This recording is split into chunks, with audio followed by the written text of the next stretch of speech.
اعوذ باللہ من الشیطان الرجیم بسم اللہ الرحمن الرحیم السلام علیکم ورحمۃ اللہ وبرکاتہ.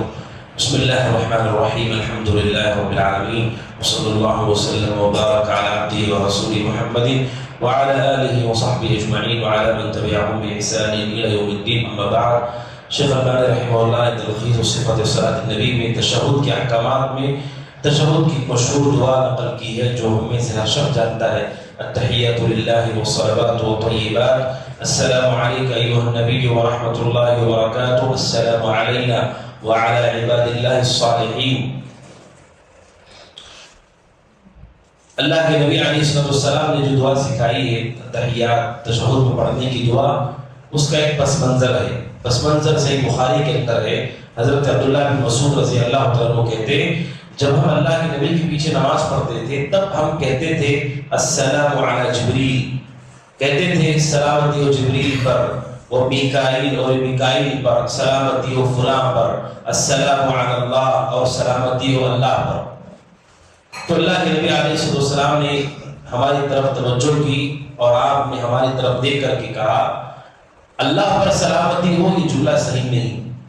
اللہ پر سلامتی کیسے ہوگی؟ سلامتی تو ان کے لیے ہم مانگتے ہیں جن کے اوپر مصیبتیں آتی ہیں، وہ تو دوسروں کو سلامتی دینے والا ہے. آپ نے کہا ایسا نہیں کہنا کہ اللہ پر سلامتی. آپ نے کہا فإن اللہ هو السلام، کیونکہ خود اللہ السلام ہے، سلامتی والا ہے، سب کو وہی سلامتی دیتا ہے، وہی مصیبتوں سے بچاتا ہے. تو تم یہ کیسے کہہ سکتے ہو کہ اللہ پر سلامتی ہو؟ آپ نے منع کر دیا اس سے. اور پھر آپ نے کہا فَإِذَا صَلَّى أَحَدُكُمْ، پھر کیا کرنا چاہیے تم میں سے اگر کوئی آدمی نماز پڑھے تو کیا کہنا چاہیے؟ التحیات للہ والصلوات والطیبات. السلام علیک ایھا النبی ورحمۃ اللہ وبرکاتہ. کیا معنی ہے اس کا؟ التحیات للہ، تمام قسم کی عظمت اللہ کے لیے. التحیات کا معنی، ایک معنی تو عظمت ہے اس کا، ایک معنی ہے بادشاہت، اور ایک معنی ہے التحیات کا ہر طرح کی سلامتی اللہ کے لیے. ساری سلامتی اسی کے پاس ہے، ہر طرح کی حفاظت دینے والا وہی ہے. التحیات کا معنی ہے تمام سلامتی اللہ تبارک و تعالیٰ ہی کے لیے ہے. والصلوات، اور ہر طرح کی عبادت اللہ کے لیے. صلوات سے مراد نماز ہے، نماز کو صلوات کہتے ہیں. صلوات الخمس، 5 نمازیں اللہ کے لیے، تمام نمازیں. اور صلات کا ایک معنی دعا بھی آتا ہے، تمام دعائیں اللہ کے لیے، یعنی اللہ ہی سے دعا مانگی جائے. اور صلات کا ایک معنی عربی میں آتا ہے رحمت کی، تمام رحمتیں صرف اللہ کی جانب سے. التحیات، تمام قسم کی سلامتی اللہ کے لیے. اللہ سبحانہ و تعالیٰ تمام طرح کی سلامتی والا ہے، اور تمام طرح کی عبادتیں، نمازیں، دعائیں، رحمت اللہ کے لیے. والطیبات، اور پھر آگے السلام علیک ایھا النبی، سلامتی ہو اللہ کے نبی علیہ السلام پر، اور اللہ کی رحمت ہو اور اللہ کی برکت ہو. یہ نبی اکرم صلی اللہ علیہ وسلم کے لیے ہم سلامتی کی دعا کرتے ہیں، اور ایسے ہمیں سکھایا گیا ہے. اللہ سبحانہ و تعالیٰ نے ہمیں ایسے ہی سکھایا السلام علیک ایھا النبی ورحمۃ اللہ وبرکاتہ، کہ آپ پر سلامتی ہو اور اللہ کی رحمت ہو اور اللہ کی برکت ہو. اور پھر آگے السلام علینا، ہم پر بھی سلامتی ہو، وعلی عباد اللہ الصالحین، اور اللہ کے نیک بندوں پر بھی سلامتی ہو. کتنی اچھی ترتیب ہے یہ، سبحان اللہ. پہلے اللہ کی خوب تعریف. والطیبات، ایک چیز چھوڑ گئی تھی، وہ صلوات کے بعد والطیبات. والطیبات کا معنی کیا ہے؟ تمام پاکیزہ چیزیں اللہ کے لیے، تمام پاکیزہ چیزیں. بعض علماء نے کہا التحیات کا تعلق زبان سے، تمام زبان کی عبادتیں اللہ کے لیے، اور والصلوات سے مراد انسان کا عمل ہے، تمام عبادتیں اللہ کے لیے. والطیبات سے مراد مال ہے، تمام پاکیزہ مال اللہ کے لیے. تینوں چیزیں بعض علماء نے ذکر کی ہے. السلام علیک ایھا النبی ورحمۃ اللہ وبرکاتہ، اور پھر ہم کہتے ہیں ہم پر سلامتی ہو، اور وعلی عباد اللہ الصالحین، اور اللہ کے تمام نیک بندوں پر سلامتی ہو. اشہد ان لا الہ الا اللہ واشہد ان محمدا عبدہ ورسولہ. اور پھر آخر میں پھر ہم توحید کی گواہی دیتے اور رسالت کی گواہی دیتے. رسول اکرم صلی اللہ علیہ وسلم نے فرمایا جب انسان نماز میں کہتا ہے نا السلام علیک ایھا النبی ورحمۃ اللہ وبرکاتہ، پھر السلام علینا، ہم پر سلامتی ہو، وعلی عباد اللہ الصالحین، اللہ کے تمام نیک بندوں پر سلامتی ہو۔ اللہ کے نبی نے کہا فإنکم اذا قلتموها، جب تم ایسا دعا کرتے ہو، اصابت کل عبد للہ صالح فی السماء والارض، تو زمین آسمان میں جتنے بھی اللہ کے نیک بندے ہیں ان سب تک یہ دعا پہنچتی ہے۔ زمین و آسمان میں جتنے نیک ہیں اللہ کے بندے، ان سب تک یہ دعا پہنچتی ہے۔ سارے مومنین جو مر چکے ہیں، جو زندہ ہیں زمین میں اور آسمانوں میں، ان سب تک یہ دعا پہنچتی ہے۔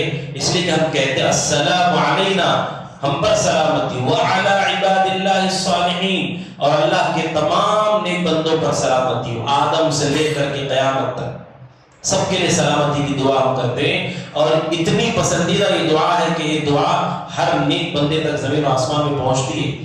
بس اوقات آدمی کو معلوم نہیں ہوتا یہ شرک کر رہا ہے، شرک کر کے مر گیا، توبہ کیا ہے نہیں کیا ہے، کہیں جنازہ اس کے پڑھے ہے نہیں پڑھے، پتہ نہیں کس نے دفن کر دیا، دعا کی ہے کہ نہیں کیے، ہمیں نہیں۔ بس اوقات ایسے بہت سارے مسائل آتے ہیں۔ مسلمان تھا لیکن لوگوں کو نہیں معلوم مسلمان نے، کہیں اس کو جلا دیا گیا یا کہیں پر اسے دفن کیا گیا، جنازے کی نماز ہم نے نہیں پڑھی۔ یہ دعا آپ دیکھیے کہ اگر وہ نیک ہے، اللہ کا بندہ ہے، توحید پر ہے، وہ ہم اتحیات میں جو دعا پڑھتے ہیں اسے ایک حصہ پہنچ جائے گا کہ اس پر اللہ کی سلامتی ہے۔ اور جس کے پاس وہ گیا ہے اللہ تعالیٰ ہے، وہ بے نیاز ہے، اللہ تبارک و تعالیٰ بے نیاز ہے، ہم اسے دعا کریں گے تبھی وہ معاف کرے گا، ایسا نہیں ہے۔ اللہ تبارک و تعالیٰ اپنے فضل سے معاف کر دے گا اس کو۔ تو یہ دعا اتحیات میں رسول اکرم صلی اللہ علیہ وسلم نے ہم کو سکھائی، اور حضرت عبداللہ بن مسعود رضی اللہ تعالیٰ عنہ نے ہم تک نقل کی۔ بڑی جامع یہ دعا ہے۔ اتحیات تمام طرح کی عبادتیں اور تمام طرح کی عظمت، چاہے زبان، قول، عمل، مال سے ہو، سب اللہ کے لیے ہے۔ اور پھر ہم رسول کے حق میں کہتے سلامتی ہو۔ اور ایک اور بات ہے جو عبداللہ بن مسعود رضی اللہ عنہ سے منقول ہے، کہتے ہیں کہ رسول اکرم صلی اللہ علیہ وسلم ہمارے درمیان تھے تو ہم کہتے تھے السلام علیک ایھا النبی ورحمۃ اللہ وبرکاتہ، آپ پر یعنی رسول اکرم صلی اللہ علیہ وسلم پہ سلامتی ہو۔ کہتے ہیں جب اللہ کے نبی فوت ہو گئے تو ہم نے صیغے کو کیسے کر لیا، السلام علیکہ کو کی جگہ پر ہم کہتے تھے السلام علی النبی، سلامتی ہو نبی پر، علیکہ انہوں نے ہٹا دیا۔ کہتے ہیں جب تک نبی ہمارے درمیان تھے ہم کہتے تھے السلام علیکہ ایھا النبی ورحمۃ اللہ وبرکاتہ، لیکن جب بعد میں رسول فوت ہو گئے تو ہم کہتے ہیں السلام علی النبی ورحمۃ اللہ وبرکاتہ۔ کیوں کیا عبداللہ بن مسعود نے ایسا؟ توحید کی وجہ سے، چونکہ رسول ہمارے درمیان تھے تو ہم کہتے تھے، اب چونکہ رسول دنیا سے چلے گئے ہم اپنوں کو نہیں کہتے السلام علیکم، اگرچہ کہ دوسرے صحابہ نے اس جملے کو ایسے ہی باقی رکھا، السلام علیکم ایھا النبی ہی پڑھنا چاہیے، لیکن عبداللہ بن مسعود رضی اللہ تعالیٰ عنہ نے السلام علیکم کی جگہ السلام علی النبی کہا، اور اس کی وجہ انہوں نے بتائی چونکہ رسول دنیا سے چلے گئے، اب ہم کیسے کہیں السلام علیکم؟ تو وہاں عبداللہ بن مسعود نے شرک کا خیال کرتے ہوئے اس لفظ کو ہٹا کر کے السلام علی النبی کر دیا۔ تو ان کی توحید کی وجہ سے انہوں نے ایسے کیا، اور جو صحابہ اسے ویسے ہی پڑھتے رہے تو ان کا یہ مقصد نہیں تھا السلام علیکم ایھا النبی سے کہ اللہ کے نبی ہمیشہ سے حاضر و ناظر ہیں، وہ ہمیں دیکھ رہے، ان کا کبھی عقیدہ نہیں تھا، کسی صحابی کا یہ عقیدہ نہیں تھا۔ اسی لیے رسول اکرم صلی اللہ علیہ وسلم کے زمانے ہی میں کچھ صحابہ مکہ میں تھے، کچھ مدینہ میں تھے، کچھ کہیں اور جگہ پر تھے، وہ بھی جب تشہد میں پڑھتے تھے السلام علیکم تو وہ ایسا نہیں کہ رسول کے سامنے ہی ہوتے تھے، رسول کو سب جگہ موجود نہیں ہوتے تھے، اس کا مطلب جب اپنی اپنی جگہ پہ پڑھتے تھے تو اس سے مراد رسول پر سلامتی ہو، دعا کرنا، ان کی قربت مقصود کہ وہ قریب ہے، اس طرح سے کہ اللہ تبارک و تعالیٰ ان تک اس دعا کو پہنچا دے۔ لیکن حضرت عبداللہ بن مسعود رضی اللہ تعالیٰ عنہ نے السلام علیکم میں علیکہ نکال کر کے السلام علی النبی اس الفاظ سے وہ اتحیات پڑھا کرتے تھے، جس سے ثابت ہوتا ہے کہ صحابہ کرام کسی طور پر شرک کو پسند نہیں کرتے تھے، انہوں نے اتحیات میں علیکہ ہٹا دیا تھا، جبکہ علیکہ ہمیں پڑھنا چاہیے۔ یہ راجح بات یہ ہے کہ علیکہ ہی سے ہمیں پڑھنا چاہیے، لیکن ہمارا مقصود یہ نہ ہو علیکہ سے کہ رسول ہمیں دیکھ رہے ہیں سن رہے ہیں، وہ صرف اللہ تعالیٰ ہے جو دیکھ رہا ہے اور ہر چیز کو سن رہا ہے، رسول کے بعد ہمارے میں ہمارے اعتقاد نہیں ہے۔ لیکن صحابہ کی توحید کے سبب انہوں نے الفاظ کے سلسلے میں معاملہ کیا۔ تو یہ حدیث صحیح بخاری کی ہے، اس میں تحیات کی دعا سکھائی گئی اور اس دعا کی اہمیت بھی ہمیں اس حدیث سے پتہ چلتی ہے۔ اللہ سبحانہ وتعالی دعا کہ اللہ سبحانہ وتعالی ہمیں معنی مفہوم سمجھ کر کے اسے پڑھنے کی توفیق عطا فرمائے، آمین۔ هذا وصلی اللہ وسلم علی محمد وعلی آلہ وصحبہ اجمعین۔ السلام علیکم ورحمۃ اللہ وبرکاتہ۔